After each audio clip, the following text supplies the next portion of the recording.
Excuse me, Thea. Aren't you home right now? No, I'm with Angel at the hospital. But it's evening already. Ahem, aren't you forgetting something, wifey? What about preparations for supper? Surely you don't intend on forcing my poor son to make his own supper?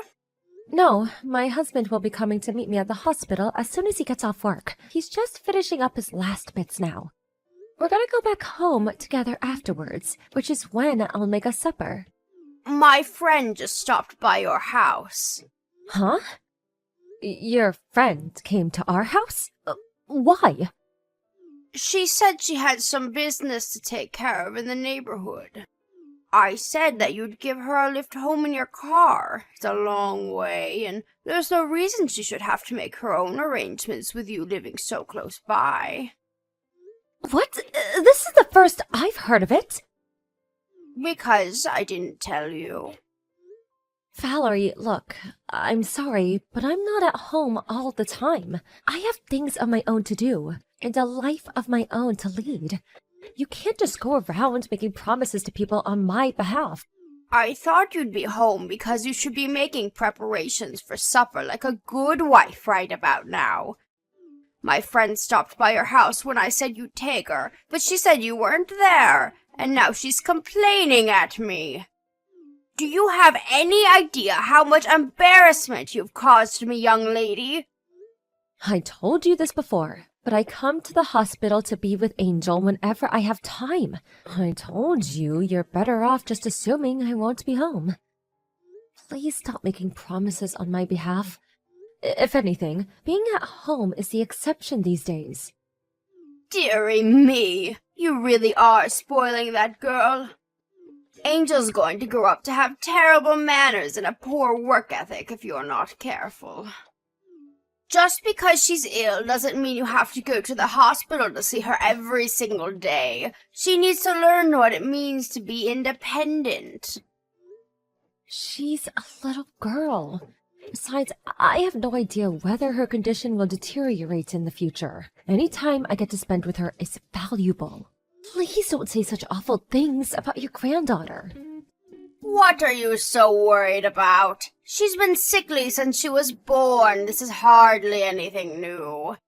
The doctors have made it abundantly clear that she isn't going to live that long. You'd think you'd have to come to terms with it by now.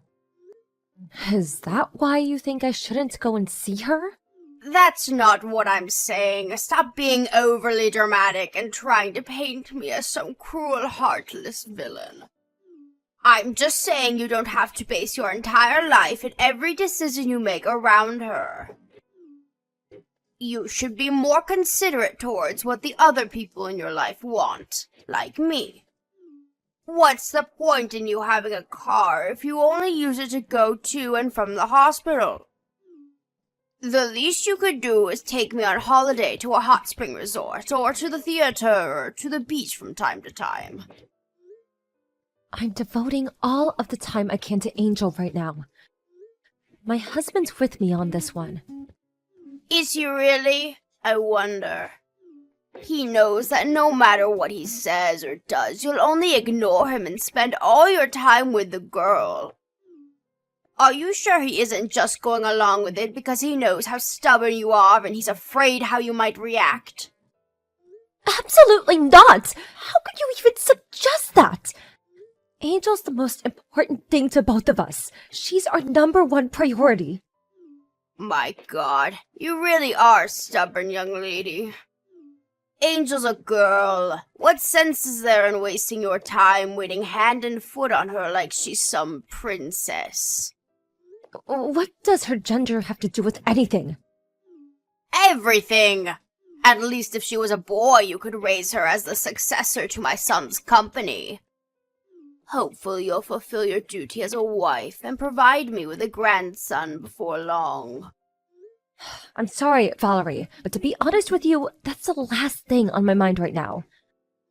I'm gonna go help the nurses with Angel's dinner now, so if you excuse me, I have to go. No, you excuse me, young lady. I am not done speaking with you. Don't you dare! My friends are going to the mall this week, and I want to go with them. There's a new clothes shop I want to check out. I will not be the odd one out of my friend group, so be a darling and come pick me up. I'll let you make up for not taking my friend home today, because I'm kind like that. So what do you say? I told you I can't. Please use the bus or the train like everyone else. I have no intention of leaving Angel's side. Thea, listen to this. You're never going to believe it. My favorite singer, Lady Gugu, is performing in Peepsville next week. You know, the next town on from ours. Apparently, she's holding a huge concert out on the field of a local business faculty. You'll be a darling and take me, won't you? Valerie, I know David told you about how Angel's health is taking a turn for the worse lately. Why would you ask me this? Yes, he said she could die at any moment. So what? Oh my god. How could you say that? Are you seriously asking me to take you to some stupid concert, even though you know how things are with her? It's next week, so you have plenty of time to make arrangements. And Lady Gugu is not stupid. How dare you? Stop being awkward, young lady. It's not like I'm asking you to drop everything on the spot and pick me up right now, is it? Jeez, lighten up. Even so, I don't think it's appropriate for you to ask me this now. So when will it be appropriate? Am I just supposed to wait around forever while life passes me by? How many times have the doctors told you Angel's in a bad way by now? I lost count. I'm sure she'll be back to normal within 2 or 3 days. We don't know whether she will or she won't. That's the point. Would you just stop this already? I'm stressed out enough as it is. Wow. Why do I have to take this from you? Why are you getting mad at me all of a sudden? You have severe attitude problems, young lady. Because this isn't the kind of thing you ask someone when their daughter is in the hospital bed and might not make it. Me and David have been sleeping by her bedside at the hospital all week. Not my problem. What does any of this have to do with me? Angel's your granddaughter. What good is a sickly little girl who lives in a hospital bed to me? It's been too long since I met her. I don't even remember what she looks like. With this sorry state of affairs, I may as well not even have any grandchildren. Anyway, you'll be a darling and take me to the concert, won't you? Mildred from next door said she wants to come too, so make sure you clean the car out first. I don't want you embarrassing me by having it full of empty sweet wrappers. How many times do I have to say it? I can't take you. Then how am I supposed to get there? I can't go to Peepsville without a car. It's just too far. The trains don't go there and the bus is for peasants. You can't seriously expect me to associate with the lower orders. My husband said he can't possibly take me and refused flat out. You're the only one I have left to rely on. You'll be a darling and take me, won't you, sweetie? I can't possibly take you either. Ugh, stop it with this petulant stubbornness. All you have to do is drop me off at the venue and pick me up when it's over. Even if I did get on the bus with the filthy common folk, the timetable is awkward and I'd be stood waiting around outside the concert for hours. That's not my concern. Figure it out yourself. You are the most useless human being I've ever encountered in all of my years. Ugh! I wish my son never married you to begin with. What good are you? What purpose do you serve? You're useless! I'm a mother before I'm a wife. What would you have done if David had fallen seriously ill when he was young? Surely you'd have done whatever you could to be by his side as much as possible. Yes, I suppose I probably would. Because he's my son and the successor to the family name. I certainly wouldn't waste my time with the likes of a little girl, though, and I don't know why you are either. I've heard enough of this. I have nothing more to say to you. Don't contact me again. You didn't give me an answer. You'll be a sweetie and take me to the concert, won't you, darling? Won't you? Find your own way there. How dare you! We accepted you into this family as my son's wife. You are in no position to disobey your mother-in-law. This is your fault for giving birth to a sickly little girl in the first place. Why should I suffer for your defective genes? Don't drag me into your mess. I have a right to see that concert. Are you listening to me? Reply at once! Ugh! You will pay for this! Damn you! Thea, I just heard the news from David. What happened to Angel is so terribly unfortunate. I'm so sorry. Right. Don't let it get you down, sweetie. You can just have more children. Right? Let's get to work on the next one. Excuse me? You heard me. Wait, you don't plan on giving up on having children because of this, do you? You can't do that. You still haven't had a son. I'm not thinking about that sort of thing at all right now. Angel just died. I know that. That's why I'm trying to cheer you up. How could you even say anything like that? You're despicable. You're the worst. Yes, I can tell you're very emotional right now, sweetie. It's okay. Anyway, you need to get work on conceiving my grandson as soon as this funeral is over with.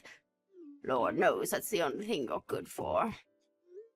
I told you, I can't bring myself to think about that sort of thing right now. The funeral isn't even over yet. Duh, I know that, moron.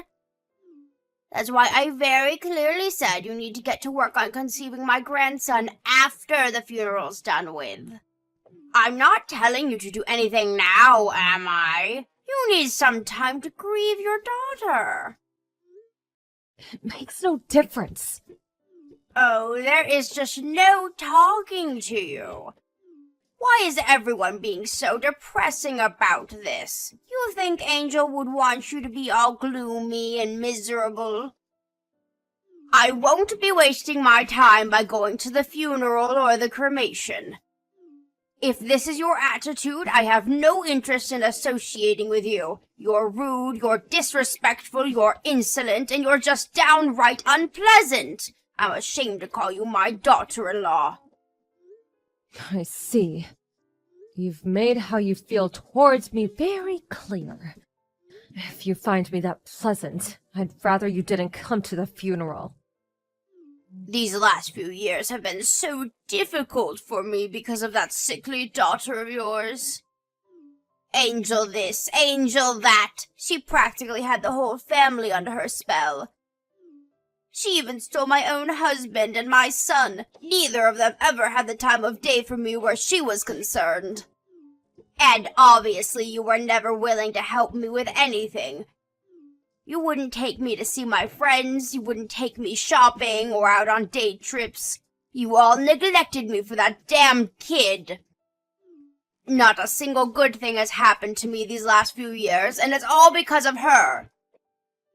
At least now with her gone, you might finally start helping me out when I ask for favors. I have to get ready for the wake now. Goodbye. Oh, no, you don't. Hold your horses, young lady. Why? Do you accept that this is all your fault? If you'd have just given birth to a healthy child in the first place, none of this would be happening. Wow. You think I didn't want my child to be healthy? I already blame myself enough for what happened without you twisting the knife. Oh, you do have some self-awareness then. Color me surprised. Just make sure it doesn't happen again. This family's been through enough because of you. Why don't you just try producing a healthy child next time? You're evil. Pure evil. It's the only way I can explain how you could say such horrible things. Excuse me? Did I say something bad? You better not come to the funeral. I mean it. I told you, I don't want to. I wouldn't come if you paid me. Why would I? It's not like I have any positive memories of Angel. Oh, silly me, I almost forgot. Lady Gugu's concert is tomorrow. Albert's wife is going to be taking us. I'll have to start getting ready. I'll probably sleep like a baby now, knowing that all my worries are a thing of the past. Isn't that just so sweet of Albert's wife? At least some wives are nice. It's nice to know not everyone's as useless as you. It's been a while, Thea. Yes, it has. Can't you even say hello to your mother-in-law properly? You're not still down in the dumps over what happened, are you? Her funeral was a whole month ago now, sweetie. It's time to move on. You can't dwell on the past forever. It's not what she'd want. Yes, it's still only been a month. Her body's still barely cold, and you dare tell me to move on. Stop being so dramatic. Surely you're at least feeling a little more level-headed than you were immediately after it happened. I hope you are, because it's time to get to work soon. I do hope you won't let me down again. Good luck, sweetie. I have absolute faith in you. What are you talking about? My grandson. Hurry up and show me my delightful grandson's cute face. Angel was never your grandchild as far as you were concerned, was she? Obviously not. Not only was she terribly sickly and frail, but she lived in the hospital, and that's not even to mention the gender. To be frank, I considered her to be unrelated to me from the moment I learned she was a girl. Anyway, forget all that. It's time for you to start focusing on popping out the next one, young lady. Make sure it's a boy this time, no matter what. There are some things you just don't say. You have no idea what it means to be a decent human being, do you? Part of me didn't want to accept that my husband's own mother could be such a despicable piece of crap, but there's no denying it. You're beyond saving. Excuse me? You still didn't notice, did you? No one wants anything to do with you anymore. When's the last time you saw your husband? Huh? Now that you mention it, I haven't seen much of him at all over the last few days. He said he wouldn't be home for a while because he's busy with work. He's still not home, is he? So what? We all go through busy periods. If he has work, he has work. It can't be helped. He always did go away on business a lot. I'm used to it. What are you getting at here? It's not unusual for him to be out of the house for days and weeks at a time. Your husband left you. He's currently making preparations to divorce you. What are you talking about? That's crazy talk. You're twisted. Don't even joke about that kind of thing, young lady. It's the truth. He gave me permission to tell you everything I'm telling you now. Why on earth would my husband divorce me? We've been together for 30 years, I'll have you know. 30 years! That's nearly longer than you've existed, you little witch! Why? Because of your attitude towards Angel. You refused to have anything to do with your own granddaughter purely due to the fact that she was a girl. You made fun of her for being weak and sickly. You refused to visit her in the hospital even once before she died. You didn't even go to her frickin' funeral. He just couldn't overlook the way you acted towards her, no matter how hard he tried. Why would my husband divorce me over the girl? It was hardly my fault she was so weak and sickly, was it? This is exactly the kind of attitude he couldn't tolerate.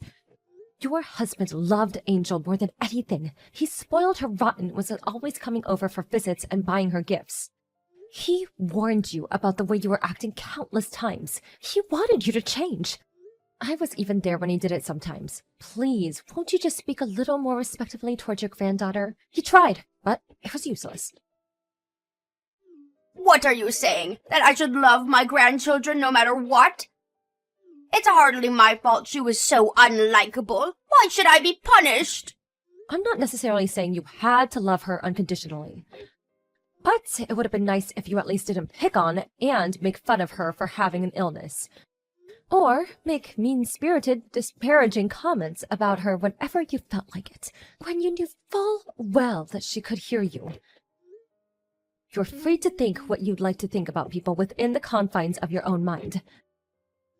That doesn't mean you have to say every little nasty remark that pops into your head when you know damn well no one wants to hear it. I can't help being honest. I say what's on my mind. What's the problem with that? The fact that you don't even seem to understand why everyone's sick of you probably has something to do with why you're being divorced. Me, David, your husband, none of us want anything to do with you ever again. We're cutting you out of our lives forever. What does my son David have to do with this? He was Angel's dad. We all loved that girl. You don't have a single ally in this family anymore. You've burned all of your bridges beyond repair. Never contact any of us again. Wait a sec. Hold your horses, young lady. My husband isn't answering my calls. What on earth is going on? I'm getting nothing but voicemail. That's because he blocked you. He told me to tell you you'll be hearing from his lawyer once he's done finalizing the divorce procedures. Come to think of it, David hasn't been responding to me lately either. What exactly is going on here? He hasn't been ignoring me the whole time too, has he? Yes, I was also considering blocking you myself. But I couldn't resist the urge to be the one to tell you about your family abandoning you. I can't deny that this all has been very satisfying. I'm glad I didn't block you.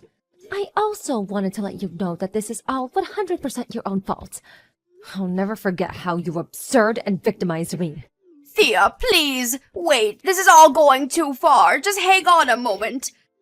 I'm sorry, please. Will you tell my husband and son I apologized? Tell them to unblock me. I'm begging you. Like hell I'm telling them that. Anyway, even if I did tell them, it wouldn't change anything. They didn't block you because I told them to. They blocked you because you're toxic and poisonous, because you're evil, malicious, and mean-spirited. If there's something you desperately need to say, I suggest you tell it to the lawyer your husband hired. Oh, no, you don't. I won't speak to my own husband through a damn lawyer. Let's all discuss this together as a family. Family? Oh, that's funny. You seem to be making a misunderstanding. Because not a single one of us thinks of you as family anymore. Stop speaking to me like that. I am your mother-in-law. That still makes me your mother, young lady. I never thought of you as my mother-in-law, even from the beginning. What?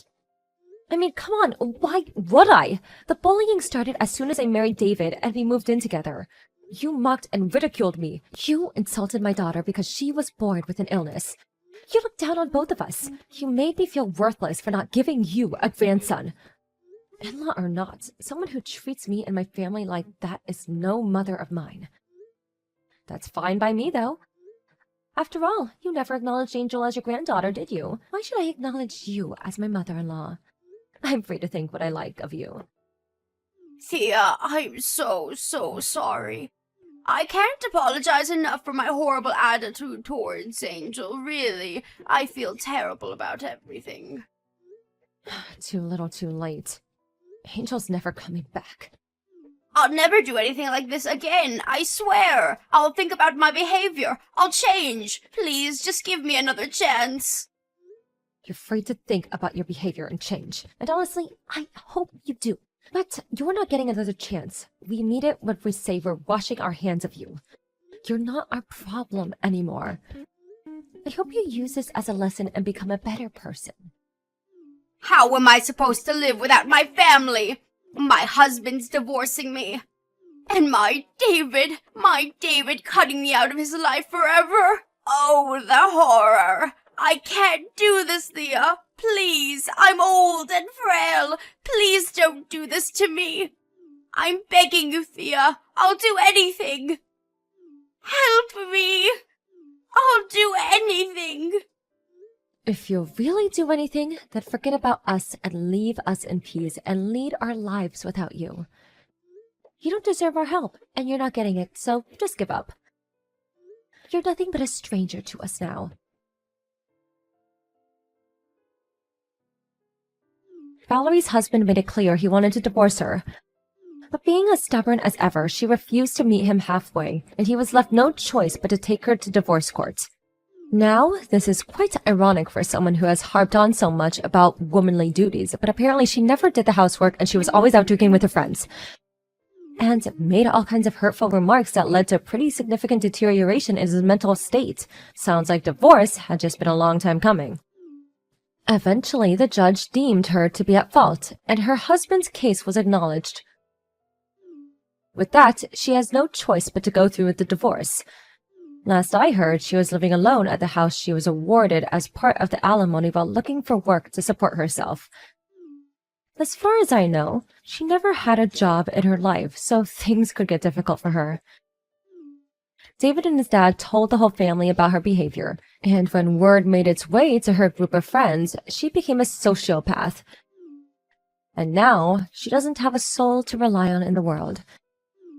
It's amazing how quickly rumors spread, and a little while, the tale of the wicked stepmother was all you'd hear about at family gatherings. I'm just relieved it's a story we can reminisce over, because when it was really happening, it was hell. With no means to support herself and no marketable skills to speak of, we don't know how she intends to support herself alone from here on out. But to be honest, we don't care. She isn't our problem anymore.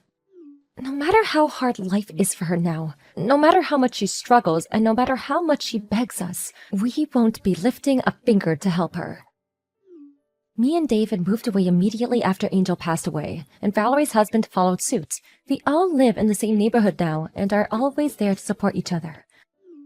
But she didn't just leave me with sadness. She also filled my heart with beautiful, joy-filled memories, which I'll cherish and hold dear forever, until it's my last time to join her. I want to start thinking positively about the future now. I like to think Angel is watching down on us all from heaven, and I want to live a life that makes her proud. As anyone who's experienced the pain of losing a child knows, it never gets easier. But me and David are committed to overcoming our struggles and carving out a life filled with love and happiness.